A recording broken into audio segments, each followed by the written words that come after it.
Ready start. महोदय, मुझे इस बात से बड़ी प्रसन्नता है कि आप लोग जो आदिम जातियों के हित में अपने अपने तरीकों से कार्य करने में रत रहे हैं और जिन्हें आदिम जातियों की सेवा करने का प्रयास करने वालों के सामने आने वाली समस्याओं से अब तक काफ़ी परिचय हो गया है, आज इस सम्मेलन में इस विचार से समवेत हुए हैं कि इस महान समस्या पर सम्मिलित रूप से विचार किया जा सके और आदिम जातीय लोगों की सेवा के लिए एक समन्वित योजना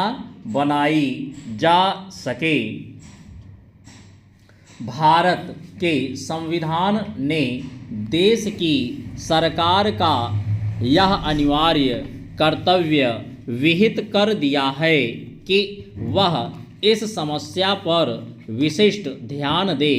अपने इस अनिवार्य कर्तव्य का पालन करने के लिए सरकार ने इस कार्य की देखभाल हेतु एक विशिष्ट पदाधिकारी नियुक्त किया है। आप सब लोग श्री गणेश दास श्रीकांत को जानते हैं।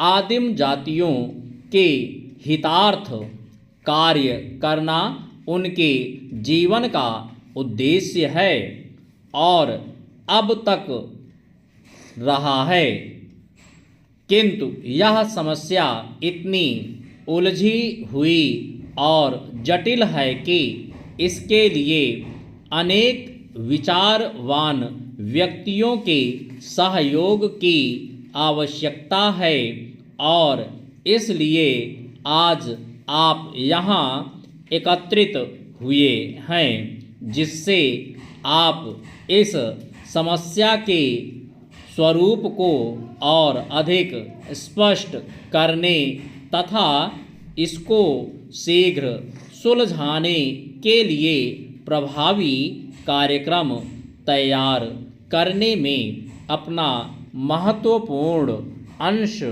दान कर सकें।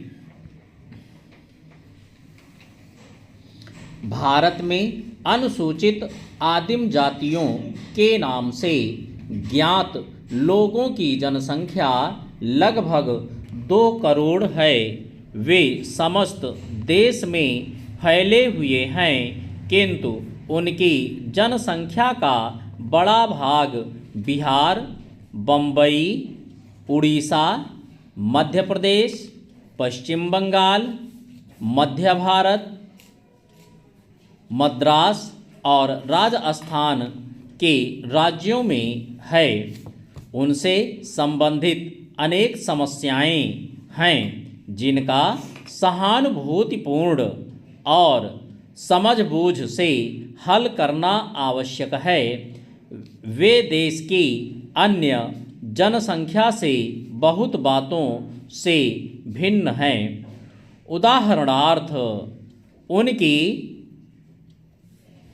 भाषाएं विभिन्न हैं, उनके रीति रिवाज भिन्न हैं, उनके रहन सहन का तरीका अलग है और जनसाधारणतया यह कहा जा सकता है कि वे इन विभेदों के कारण अन्य लोगों से सहज में ही अलग पहचाने जा सकते हैं। परस्पर भी वे लोग एक दूसरे से बहुत भिन्न हैं। विभिन्नताओं के कारण उनकी समस्या को सुलझाना कठिन हो जाता है।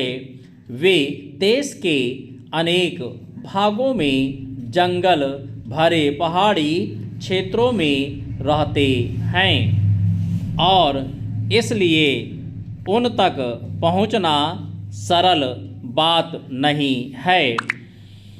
इस कारण भी वे समाज के अन्य लोगों से न्यूनाधिक अलग रहे हैं।